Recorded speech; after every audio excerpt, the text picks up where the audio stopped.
Voici une étude qui avait pour but de mesurer les régulations in situ. Cette présentation sera réalisée en deux parties.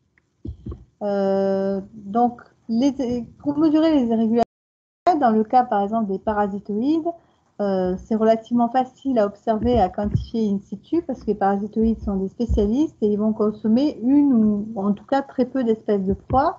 Quand on regarde par exemple les momies des pucerons, qui sont bien visibles, elles sont faciles à quantifier et quand on calcule le ratio du nombre de momies sur le nombre total de pucerons, on en déduit directement un taux de pucerons parasités qui est très proche du niveau de régulation naturelle des pucerons par les parasitoïdes. Par contre, quand on veut mesurer un niveau de régulation naturelle par des prédateurs, c'est un peu plus complexe dans la mesure où ces derniers sont généralistes. Ils peuvent consommer une diversité de proies importante. Si on prend le cas, par exemple, des prédateurs des pucerons, non seulement si on regarde le cas des carabes, ils peuvent consommer des pucerons, mais également des limaces, voire même des graines d'adventice. Ils peuvent aussi être amenés, dans certains cas, à consommer d'autres auxiliaires, ce qui là va constituer plutôt un disservice.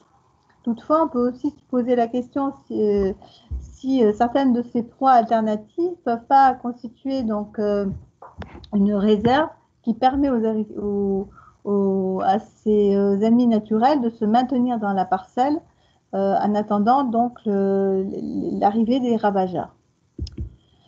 Donc, dans cette présentation, alors, nous allons vous présenter deux types de protocoles. Les proies sentinelles associées au suivi de photos vidéo et également donc l'analyse des contenus stomacaux grâce à l'analyse de l'ADN.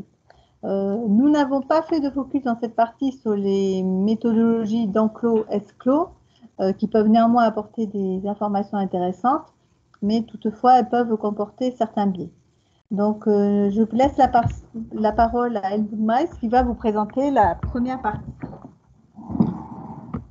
Oui, à tous. Donc, si vous voulez savoir quel est votre potentiel de dérégulation par des prédateurs dans votre parcelle, il y a une méthode qui passe par des proies sentinelles qui sont donc présentées dans la parcelle.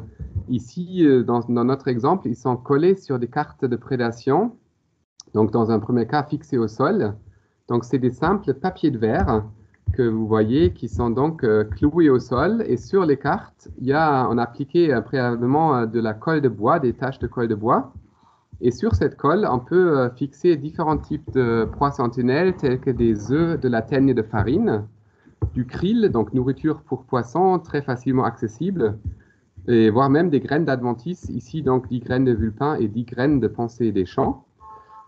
Puisque ces ravageurs sont souvent omnivores, généralistes, et peuvent manger différents types de proies animales et végétales.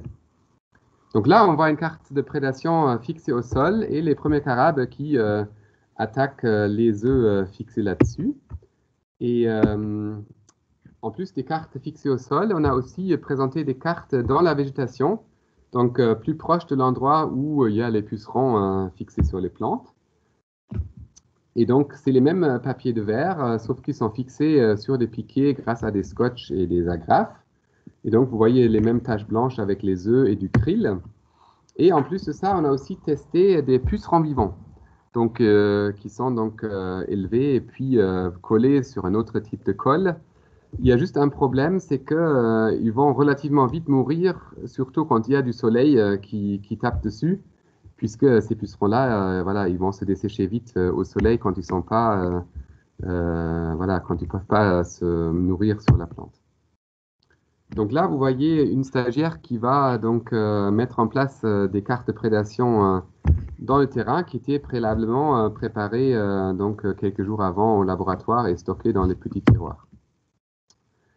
Ici, je vais vous présenter un petit résultat, donc un exemple de résultat donc, de cartes de prédation qui étaient présentées dans différents types de cultures, culture pure et culture mixte.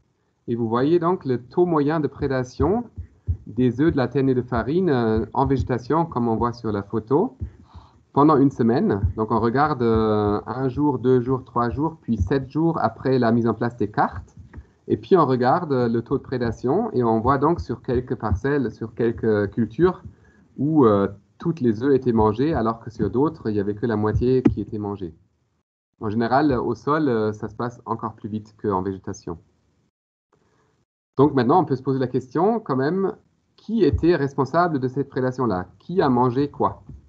Et donc, la première idée, c'est de dire je reste à côté. Et c'est vrai que parfois, on a la chance de voir qui mange, mais ce n'est pas forcément envisageable de rester à côté pendant plusieurs jours.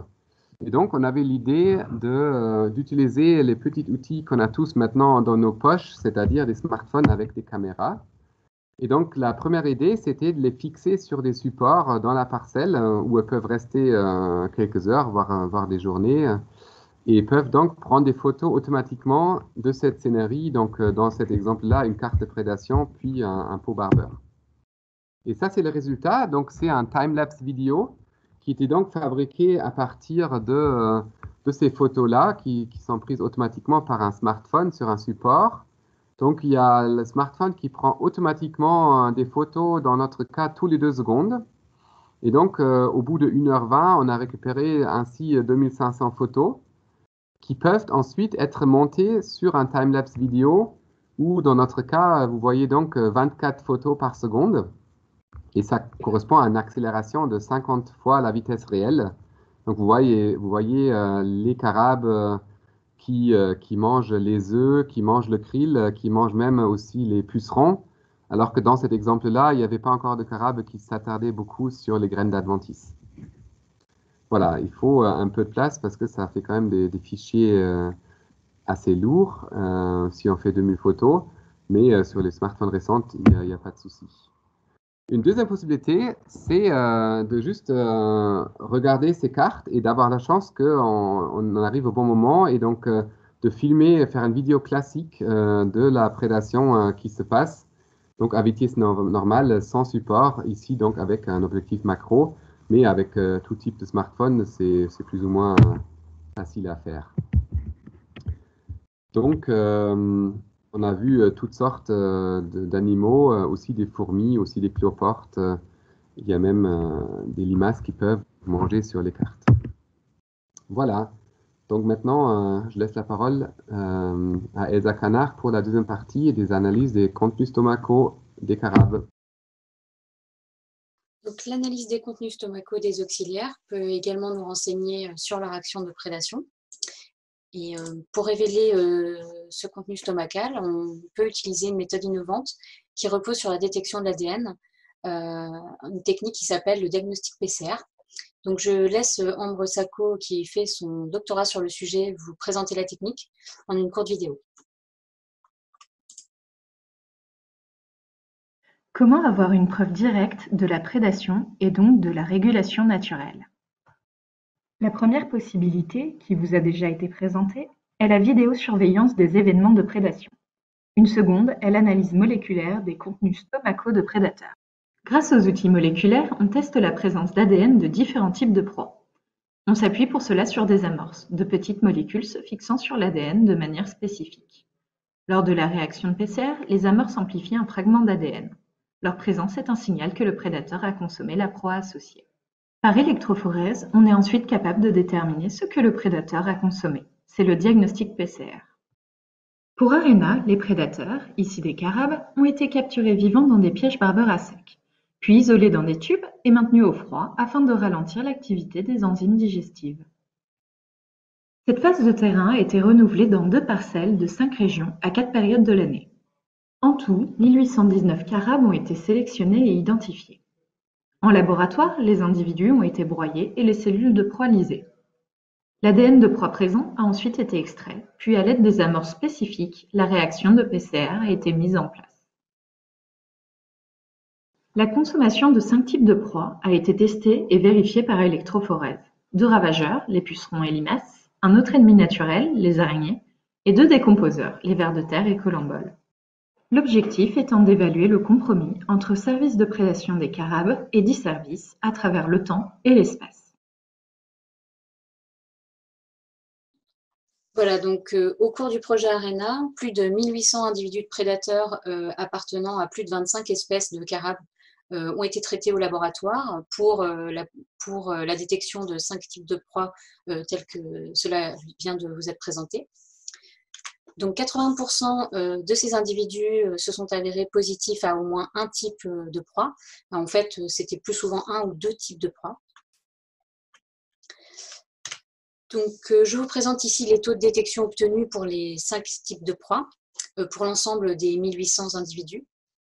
Donc, ce qu'on voit déjà, c'est que les décomposeurs, donc en vert ici, et en fait surtout les cholamboles qui ont été consommés par 65% des individus testés. Donc, ces décomposeurs représentent une ressource qui semble importante pour le maintien des populations de carapes. C'est une ressource qui est très souvent consommée par ces populations. Ce qu'on voit également, c'est en fait une confirmation du rôle d'auxiliaire des carapes, puisqu'ils ont été trouvés positifs pour les 2 ravageurs que l'on a testés, notamment pour les pucerons, par exemple, 10% des individus qu'on a regardés étaient positifs pour cette proie. Si on regarde dans le cadre d'un régime alimentaire plus général, en fait, ces pucerons représentent 6% des positifs trouvés, et en fait, pour les 2 ravageurs, on est aux alentours de 10%. Donc, si on regarde maintenant plus en détail ces taux de détection, mais qu'on détaille par région, ce qu'on voit, c'est que dans les 5 régions qu'on a testées, là je parle plutôt pour les ravageurs, on ne va pas avoir de grosses variations entre régions, comme vous voyez là. En fait, finalement, pour les autres types de proies non plus. En fait, on n'a pas des variations très marquées entre régions. Si on détaille au cours de la saison, on voit qu'on a une augmentation tout au long de la saison de la consommation des ravageurs. Et c'est surtout marqué pour les pucerons, en fait, dont la consommation, les taux de détection augmentent, certainement en relation avec l'augmentation des populations de pucerons dans les champs. Et ce que nos analyses nous montrent, c'est qu'en fait, au cours de la saison, ce ne sera pas les mêmes auxiliaires qui seront acteurs de cette régulation. En automne, on va avoir plutôt des carapes du genre Nebria, alors que pour le reste de la saison, jusqu'en juin, ça va plutôt être Poecilus cupreus, donc un autre type de carape qui est très commun dans les parcelles agricoles, qui va jouer un rôle majeur. Voilà, donc pour ces résultats, en fait, il y a d'autres analyses plus poussées qui sont encore en cours, que du coup, on ne vous présente pas.